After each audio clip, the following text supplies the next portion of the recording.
টক্সিতা resort চোৱাৰ পাছত আমি গ'লোঁ গল্ডেন পাগোডা টেম্পল চাবলৈ কাৰণে। তাত গৈ পাই ফ্ৰুট চালাড খালোঁ আৰু পৰিৱেশটো সঁচাই ইমান শান্ত আছিল, একদম জুবিনদালৈ মনত পৰিছিল, কাৰণ জুবিনদাই তাত ফিল্ম এখন শ্বুটিং কৰিছিল।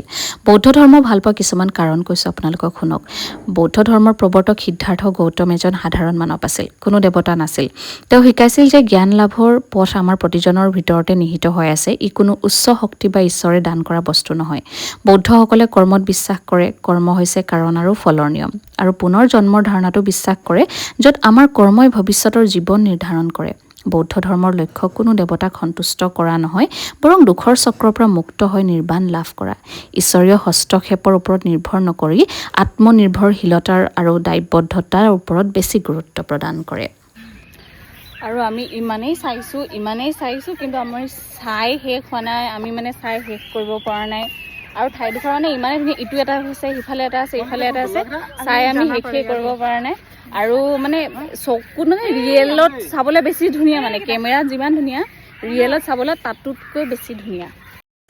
আৰু এই বস্তুটো চাই মোৰ ইমান বেছি ভাল লাগিছিল নহয়, চাওকচোন, মই একদম জুম কৰি আপোনালোকক দেখুৱাম। ইয়াতে এজনী পখিলা আছে আৰু পখিলাজনী ইমান ধুনীয়াকৈ এনেকৈ আছে নহয়।